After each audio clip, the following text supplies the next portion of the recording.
I think the one thing that we can agree on is that when somebody thinks of fast food, you automatically think of McDonald's and the McDonald's logo, or your favourite burger or your favourite meal from McDonald's. Like, when I think of McDonald's, I think of the Big Mac because that's like my favourite thing to have at McDonald's. And when someone mentions fast food, I think of McDonald's more than a Burger King or a Subway or any other company out there in the fast food industry. So McDonald's is definitely a giant. It is a fast food giant.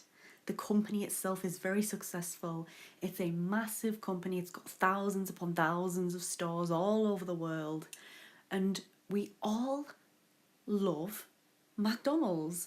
And that's what today's podcast is going to be all about. It's about why the public have fallen in love with McDonald's so much, and why McDonald's is the symbol of the fast food world. At the time of recording this video, McDonald's has approximately 37,000 stores around the world. And the company itself is always developing, it's always changing, it's always expanding. The success of McDonald's blows me away a little bit, and I think that that can be said for a lot of other people as well. But before we get stuck into today's podcast, I just want to say that for those of you who are new here, welcome. This is the second season, episode 6 of my podcast, all about the fast food industry. Make sure to hit the like button and the subscribe button for more content like this and more. So let's get right into the actual topic of today's podcast. We're going to start off with a little bit of history on the McDonald's company. Now, Dick and Mac McDonald were brothers, and they moved to California from New England in order to seek opportunities that they felt weren't available to them in New England. And from there, they actually got into the fast food business, and they operated drive-in restaurants. They took a risk by changing their operations, introducing speedy service systems, featuring, I think it was like this very, very limited menu. Included in that menu were 15-cent hamburgers. I mean, that's incredible. The first McDonald's restaurant actually opened in April of 1955, and that's where it all started. So it's kind of interesting. There's a lot more detail in it to that, but I want to get into how successful it was and why it was so successful, rather than blabbering on for like 15-20 minutes or whatever just on the history. So if you're interested to look in more, the links to stuff will be in the description box, along with the links to the first and second season of my podcast if you guys are interested in watching those. I think it's definitely fair to say that McDonald's has a lot of power and a lot of success.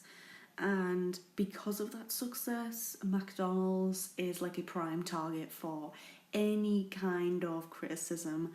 Even if it's like the smallest little thing, if someone can pick at McDonald's for that tiny thing, they're going to.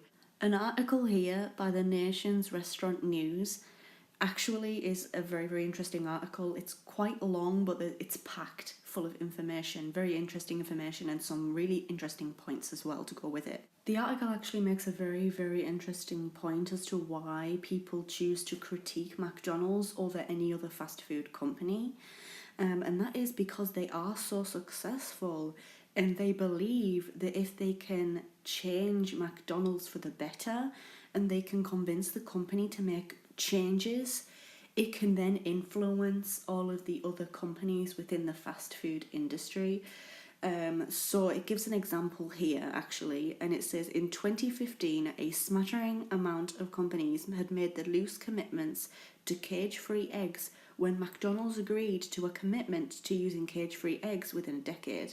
Dozens of restaurant chains and even retailers soon followed suit.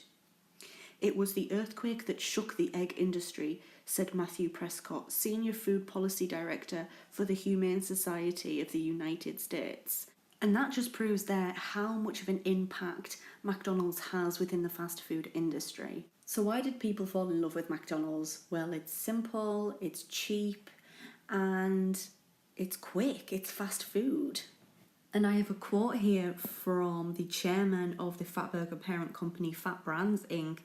And he says, "We call it fast food, but at Fatburger it takes just as long to cook a burger as it would to cook a steak.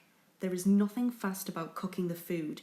It's just efficient because it is well organised. It's not fast food, it's fast service." And I totally agree with that. Just because something is quick, it doesn't mean that it is going to be of poor quality. I mean, we've all been inside a McDonald's, haven't we? And you can see the guys out the back, the staff members, and they're working hard. And the thing is, everyone has a specific job to do in order to make it and keep it efficient. It's like a conveyor belt. That's the only way I can describe it. And I think another reason why we as a society fell in love with McDonald's is because McDonald's changes what it needs to change in order to keep up with its consumers' demands. So we all remember the documentary Supersize Me. I mean, I think that documentary is fantastic. And basically, if you guys haven't seen it, it's Morgan Spurlock, and he actually spends, I think it was a month, going to a McDonald's and like morning, evening, like every meal he ate was a McDonald's. And that's it. And it follows his story through like him eating nothing but McDonald's. And basically what that encouraged McDonald's to do was remove its supersized portions from the menus. So I think that speaks volumes as to like, okay, well, we as consumers are getting more concerned about obesity, therefore McDonald's is going to offer, I don't know, salads, or it's going to offer no more supersized portions. So McDonald's has this incredible ability, can't even speak, to change depending on what its consumers are demanding. And now that is something that not a lot of other fast food companies tend to have, I think. McDonald's have also made changes to its menus by adding things like fruit to the menu. Like, we've all seen those little packets of fruit that McDonald's offer. I mean, I've never really seen anyone eat the fruit, but it's there. They offer it on the menu. I mean, let's think about it.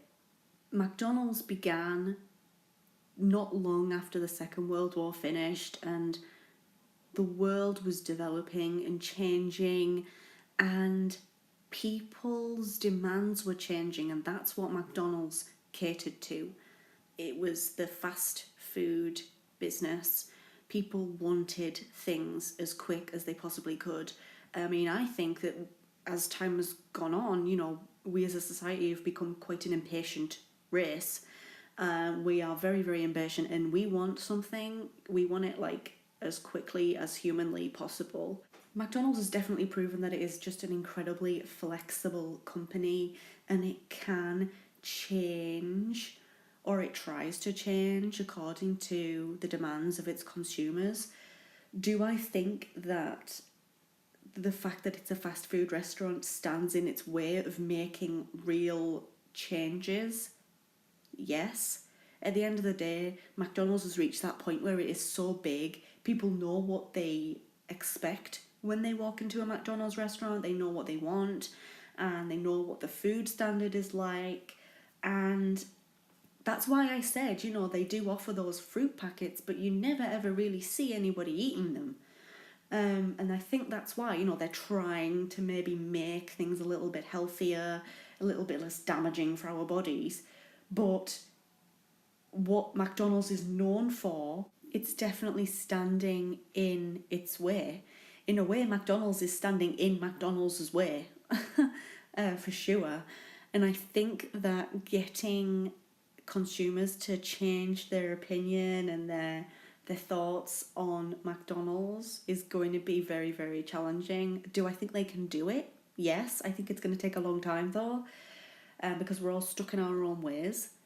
But I'm going to try and finish this off for you guys because I feel like I've been talking for a long time on this and I don't know why, but thank you so much for listening. If you liked this podcast, make sure to leave it a thumbs up. And if you're new here, click on that subscribe button for more videos like this and more. The first season and the second season of my podcast will be linked in the description box below, along with all of the sources that I used to create this video. Let me know your thoughts on this in the comment section down below. Do you truly think that McDonald's is the matriarch of fast food? Thank you so much for listening, you guys, and I hope to see you in the next video.